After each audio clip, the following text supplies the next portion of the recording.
2025-26 সেশনের প্রথম বর্ষের শিক্ষার্থীদেরকে বাংলাদেশ ইসলামী ছাত্র শিবির ঢাকা বিশ্ববিদ্যালয় শাখার পক্ষ থেকে প্রথমেই জানাচ্ছি শুভেচ্ছা ও অভিনন্দন।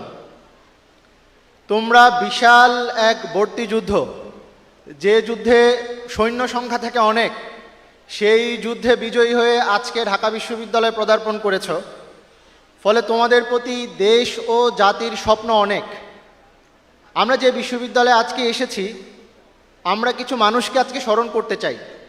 আমরা এই জায়গায় যারা আছি তাদের খুব বেশি মানুষ এমন হবে না, আমরা প্রায় সবাই, অধিকাংশ মানুষ যে আমরা প্রথম জেনারেশন শিক্ষিত, কিংবা খুব বেশি হলে আমাদের পিতামাতারা এডুকেটেড।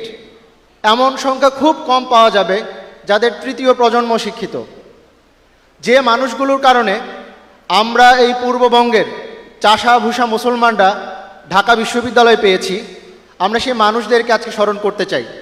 নবাব সলিমুল্লাহ, নওয়াব আলী চৌধুরী থেকে শুরু করে যাদের অক্লান্ত পরিশ্রমের মধ্য দিয়ে, যাদের রাজনৈতিক দর কষাকষির মধ্য দিয়ে আমরা ঢাকা বিশ্ববিদ্যালয় পেয়েছি, তাদেরকে আজকে স্মরণ করছি। আমরা আজকে আরও স্মরণ করছি জুলাই গণ অভ্যুত্থানে সেই সমস্ত শহীদদেরকে, যাদের কারণে আজকের আমরা এই নতুন বাংলাদেশ পেয়েছি। শুধু নতুন বাংলাদেশ নয়, আমরা এক নতুন বিশ্ববিদ্যালয় পেয়েছি। আজ থেকে 2 বছর আগের, 3 বছর আগের বিশ্ববিদ্যালয় এমন ছিল না। আজ থেকে 2 বছর আগের, 3 বছরের আগের বিশ্ববিদ্যালয় ছিল গেস্ট রুমের বিশ্ববিদ্যালয়। আজ থেকে 3 বছর আগের বিশ্ববিদ্যালয় ছিল গণরুমের বিশ্ববিদ্যালয়।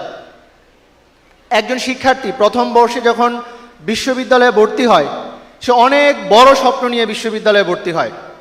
আমরা এই জায়গায় আজকে যারা আছি, আমাদের প্রত্যেকের কাঁধে অনেক অনেক স্বপ্নের ভার। পৃথিবীর সবচাইতে ভারী হচ্ছে স্বপ্নের বোঝা। আমি আবার বলছি, পৃথিবীর সবচাইতে ভারী বস্তু হচ্ছে স্বপ্নের বোঝা। আপনার কাঁধে আছে আপনার পিতার স্বপ্নের বোঝা, আপনার কাঁধে আছে আপনার মায়ের স্বপ্নের বোঝা, আপনার কাঁধে আছে আপনার গোটা পরিবারের স্বপ্নের বোঝা। তার চাইতে বড় কথা হচ্ছে, শুধু আপনার পরিবার নয়, আপনি যে এলাকায় থাকেন, যে স্কুলে পড়ে এসেছেন, যে মাদ্রাসায় পড়ে এসেছেন, যে এলাকায় আপনি থাকেন, সেই এলাকার প্রত্যেকটা মানুষের স্বপ্নের বোঝা আপনার কাঁধে আছে।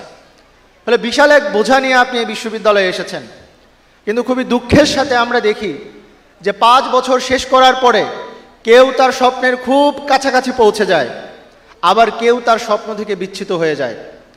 এই বিশ্ববিদ্যালয়ে আমরা নানা ধরনের কাজকর্ম দেখি।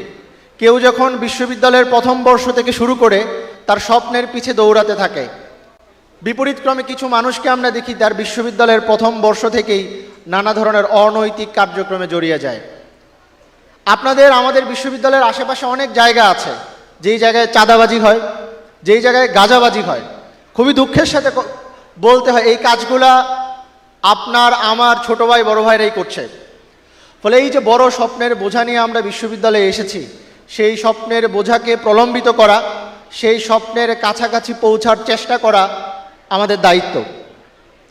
দেখেন, বিশ্ববিদ্যালয়ে পড়ার মধ্য দিয়ে শুধুমাত্র বাবা মা বা নিজের স্বপ্ন বাস্তবায়ন করা আমাদের একমাত্র লক্ষ্য নয়।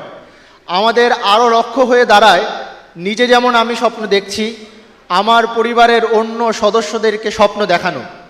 আপনার ছোট ভাই আছে, আপনার ছোট বোন আছে, আপনার পরিবারের অনেক ভাই বোন আছে, অনেক আছে। ফলে বিশ্ববিদ্যালয়ে পড়ার মধ্য দিয়ে তারা আপনাকে এমন এক জায়গায় কল্পনা করে, যেই জায়গায় শুধু আপনি নিজেকে নিয়ে ভাববেন না, যেই জায়গায় শুধু আপনি নিজে স্বপ্ন দেখবেন না, বরং আপনার পরিবারের আরও বাকি যারা সদস্য আছেন তাদেরকে স্বপ্ন দেখানো আপনার দায়িত্ব ও কর্তব্য। ফলে আমরা আমাদের 2025-26 সেশনের এই নবীনবরণের প্রতিপাদ্য হিসেবে ঠিক করেছি, নিরাপদ ক্যাম্পাসে স্বপ্ন ছুঁই একসাথে। আমরা বাংলাদেশ ইসলামী ছাত্র শিবিরের জায়গা থেকে আপনাদেরকে এই প্রতিশ্রুতি দিচ্ছি, আমরা এই অঙ্গীকার করছি, আপনারা যারা বিশ্ববিদ্যালয়ে নতুন করে ভর্তি হয়েছেন, আমরা ইতিপূর্বে অনেক দেখেছি, কিছু হায়না, কিছু শিক্ষার্থীরূপী, কিছু ছাত্রীরূপী হায়না, তারা আমাদের ভাই বোনদের স্বপ্নের উপরে আঘাত হানত। তারা আমাদের ভাই বোনদের নিরাপদ ক্যাম্পাসকে অস্থির করে তুলত।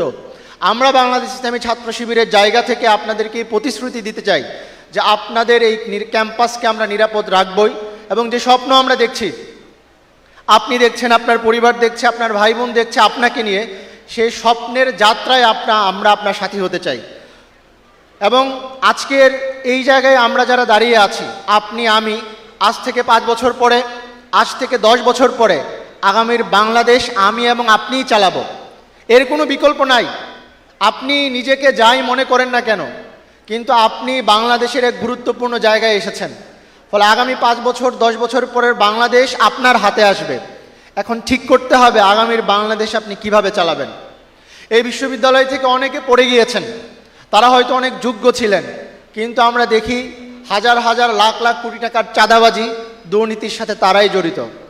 ফলে বাংলাদেশ ইসলামী ছাত্র শিবিরের জায়গা থেকে আমরা আপনাদের আহ্বান জানাই যে আগামীর যে বাংলাদেশ আমরা সাজাতে চাই, আগামীর যে বাংলাদেশকে নিয়ে আমরা স্বপ্ন দেখতে চাই, সে বাংলাদেশে যাতে সততার সাথে, দক্ষতার সাথে আমরা আগামীর বাংলাদেশ চালাতে চাই। সর্বশেষ আপনাদের প্রতি আহ্বান রেখে আমি আমার কথা শেষ করতে চাই যে ঢাকা বিশ্ববিদ্যালয়ে পড়লে সাধারণত এটা আমাদের মধ্যে জন্মে, প্রত্যেকেই আমরা এক ধরনের ইনস্টিটিউশনাল প্রাইডে ভুগি। আমি গর্বিত ঢাবিয়ান। আপনাদের কাছে আমি অনুরোধ রাখব, আমাদের ইসলামিক ট্রেডিশনে একটা কথা আছে, সেটাকে বলা হয় ফাদলুল মাকান বিল মাকিন। মানে হচ্ছে কোনো স্থানের মর্যাদা নির্ধারিত হয় সে স্থানে যারা বসবাস করে থাকে তাদের মধ্য দিয়ে। কোনো চেয়ারের মর্যাদা নির্ধারিত হয় সে চেয়ারে কে বসে তার ভিত্তিতে। ফলে আপনি ঢাকা বিশ্ববিদ্যালয়ের একজন গর্বিত ছাত্র, এই পরিচয় ভুলে গিয়ে আগামী 5 বছর আপনার স্বপ্নের পিছে ছুটেন এবং 5 বছর পরে আপনি এমন এক জায়গায় পৌঁছেন, এমন এক চেয়ারে পৌঁছেন, চেয়ার আপনার জন্য গর্বিত হবে। সেই শুভকামনা জানিয়ে আমি আমার কথা শেষ করছি। ধন্যবাদ সবাইকে।